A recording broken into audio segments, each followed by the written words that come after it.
Hi, it's lady bird time. என்னோட ஸ்டைலில் மொச்சப்பயிறு gravy எப்படி செய்கிறதுன்னு பார்க்கலாம். நான் மொச்சப்பயிரை நாள் நைட்டே ஊற வச்சுருக்கீங்க.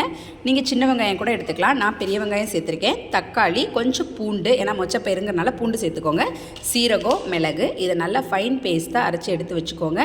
இப்போ குக்கரே நம்ம தாளித்து விட்டுறலாம். எண்ணெய் சேர்த்து கடுகு, கொஞ்சம் சோம்பு, நம்ம அரைச்சி வச்சுருந்த பேஸ்ட்டை இது கூட சேர்த்து நல்லா எண்ணெய் பிரியிற அளவுக்கு வதக்கிட்டு இப்போ கருவேப்பிலை தூவிக்கோங்க. நல்லா வதங்கினதுக்கப்புறம் நம்ம எடுத்து வச்சுருந்த மொச்சப்பயிரை இது கூட சேர்த்து நல்லா கிளறி விட்டுட்டு தேவையான அளவு உப்பு சேர்த்துக்கோங்க.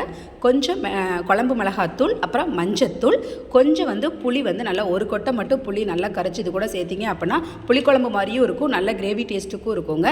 தேவையான அளவு நல்லா தண்ணி ஊற்றிட்டு நீங்கள் குக்கரில் ஒரு 3 விசில் விட்டு இறக்குனீங்க அப்படின்னா சூப்பரான மொச்சப்பயிறு கிரேவி ரெடி ஆயிரும். இது சாதத்துக்கு சூப்பராக இருக்குங்க. சைட் டிஷ்ஷே தேவையில்லை. நம்ம அந்த மொச்சப்பயிரை தொட்டுக்கிட்டே அவ்வளோ சாதம் சாப்பிட்லாம். ட்ரை பண்ணி பாருங்கள். தேங்க்யூ.